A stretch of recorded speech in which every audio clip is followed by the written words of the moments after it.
Today I am going to explain single phase grid connected photovoltaic systems with active and reactive power control. Here you can see in this diagram that you have uh, solar panels.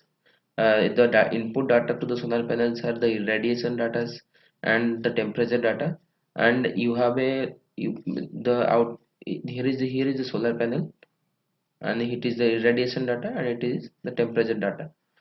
And the output of the solar panel is DC, so it is connected to a DC link. This is DC link capacitor, and it is connected to a H bridge. And again, there is a voltmeter which reads the DC link voltage.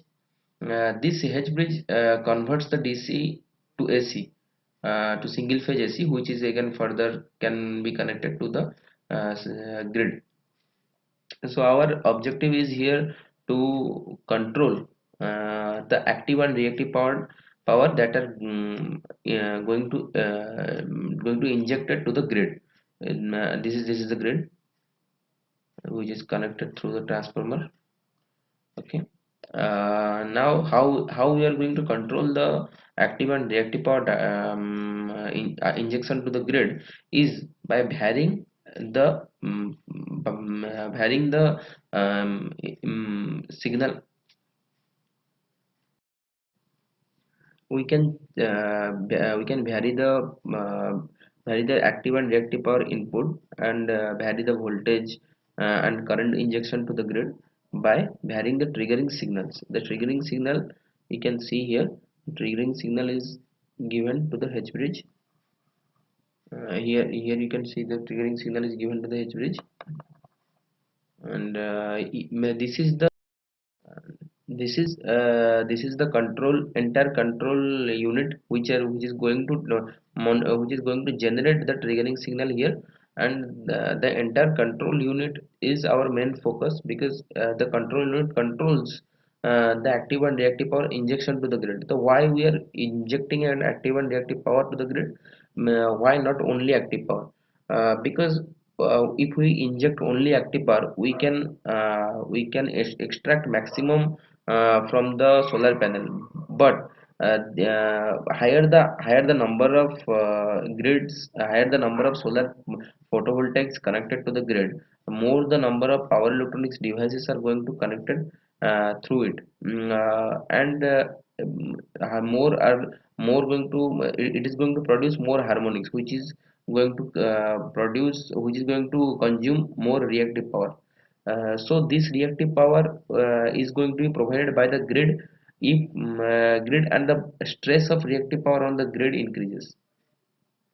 To reduce the stress of reactive power on the grid, we provide both active and reactive power. But in this case, the active power, we have to sacrifice, or we have to cut some amount of reactive power generation to produce the reactive power. We can produce this by varying the ID and IQ, which we are going to see later, which is inside the control circuit. Okay. Now we are inside the control unit. Here you can see there is a MPPT unit here, which and there is a PLL measurement unit. There is a VDC regulator, and inside the substation we are generating IQ. This is the IQ generating substation. So why we have a MPPT controller inside the controller? Because the MPPT controller is embedded within the triggering signal of the H bridge, so that it can also extract the maximum power from the maximum amount of power from the solar panels. By tracking the maximum point. So MPPT means maximum power point tracking. And there you can see it is generating a VD reference. So this MPPT creates a VD reference. What we are going to do is create an ID and IQ reference. What do you mean by ID and IQ reference? That there is a quadrature axis and direct axis. So what is direct axis? This is, suppose this is a axis. which is called D axis. So we're going to create another axis which will be called Q axis. So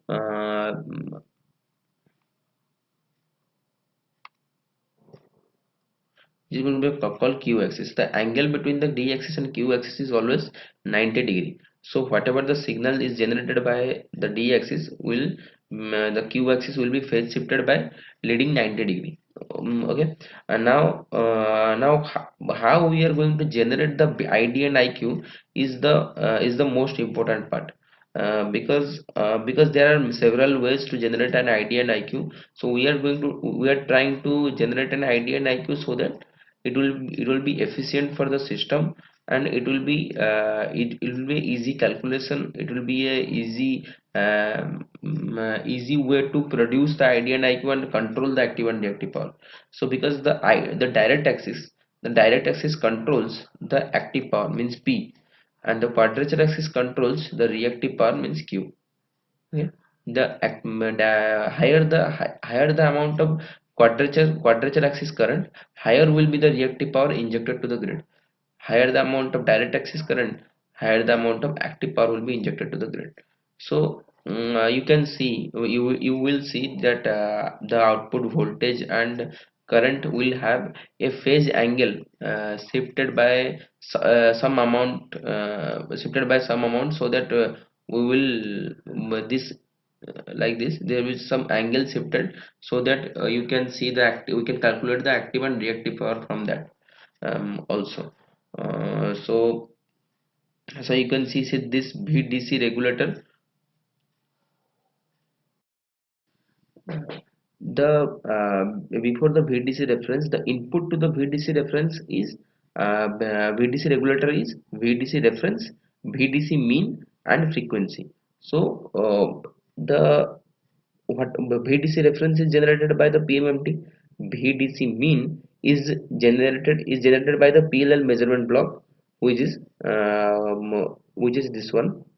This is the VDC mean, and the frequency is VAC, and the frequency is of the frequency of AC voltage of the grid. So as the grid voltage, the grid frequency does not change, it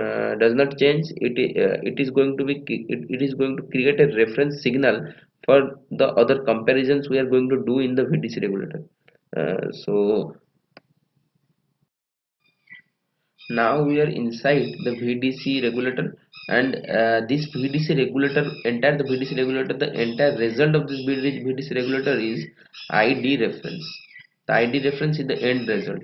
So what is ID reference? What is ID reference is going to control, I previously said, the ID reference is going to control the active power.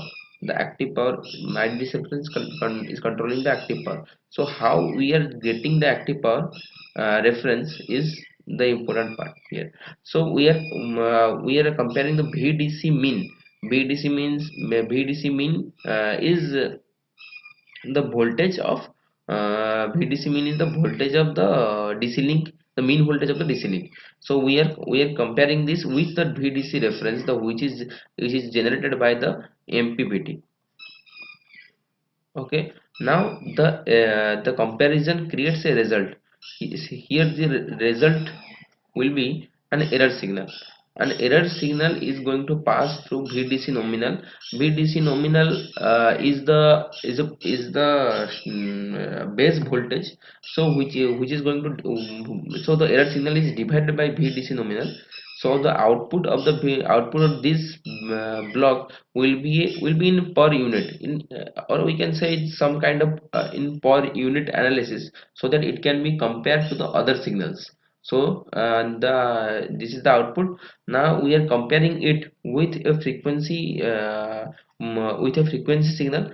So the this is the frequency signal, and the previously I mentioned that frequency is another input. This is the frequency of the AC, frequency of AC, BAC is BAC, and we are going to compare it with 50 hertz.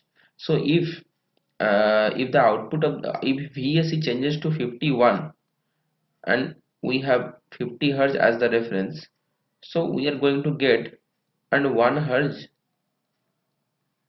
as a error signal. So here we are going to get 1 hertz as a error signal. Okay. And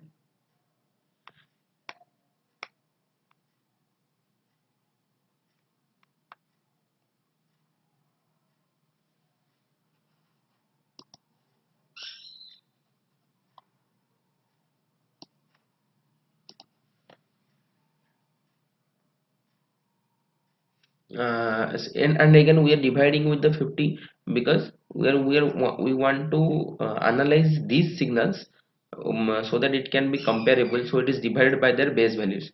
So this is the base value of the voltage, this is the base value of the frequency, so we are divided it so that we can compare it and get a get a output signal, which is going to be analyzed by, which is going to be passed through a PI, which is going to be passed through a PI regulator. This PI regulator creates the ID reference. So now we have the entire VDC reference, frequency, and their errors, creating a ID reference. So why we have chosen VDC reference and frequency? Because why we have chosen VDC reference and frequency for the ID reference? Because ID reference is going to control the active power. Here the active power, the IDC reference is going to control the active power, and so IDC reference is directly proportional to the active power.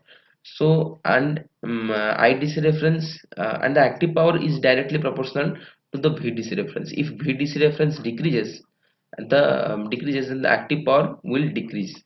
If VDC frequency decreases, if the frequency increases, then the active power is going to decrease. So this we are comparing this because the frequency and VDC mean value depends on active power, so that we are comparing it to get a steady value of active power at the output.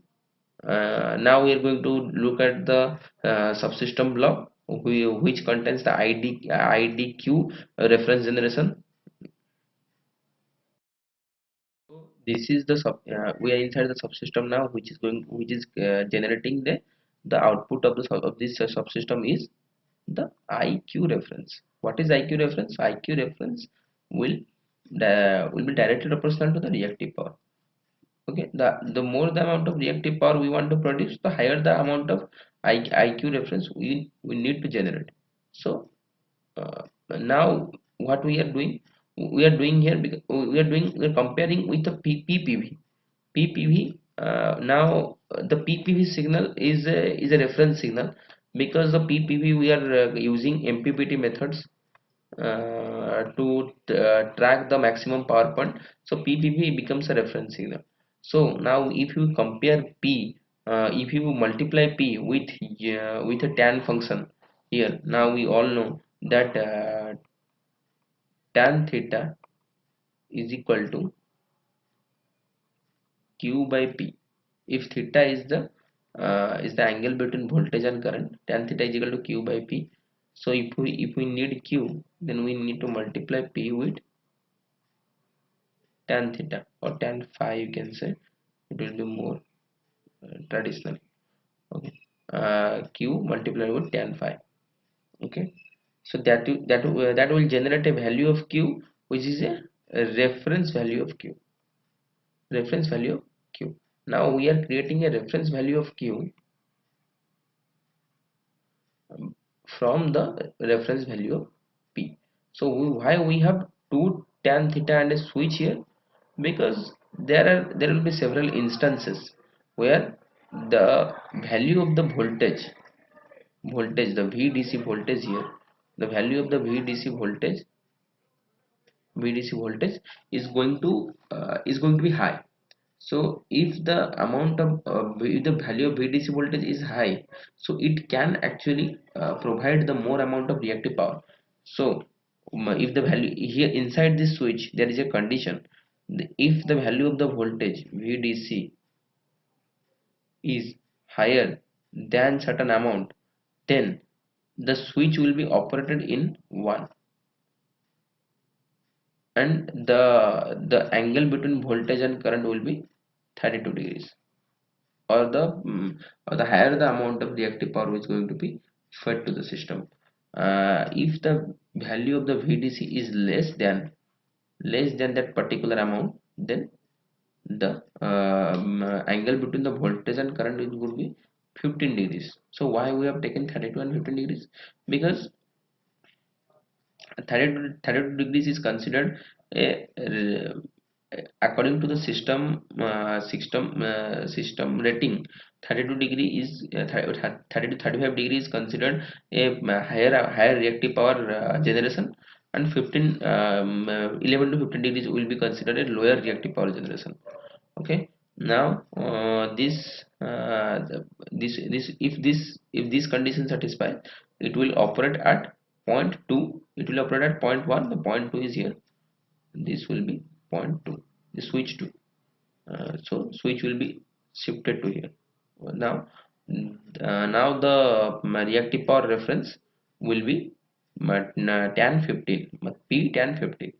So now this signal is provided as a reference reference logic circuit, kind of reference logic circuit, which is going to be compare with a constant value. So which will give,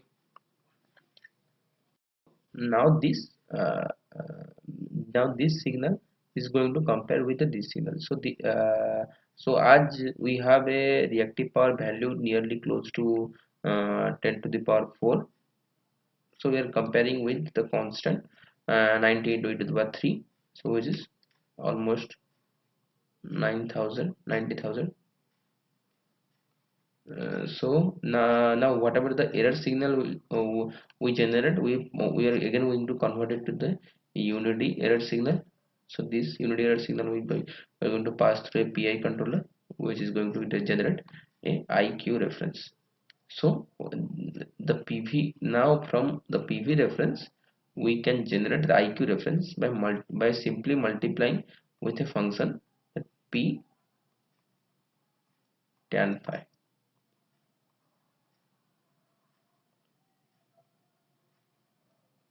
Okay.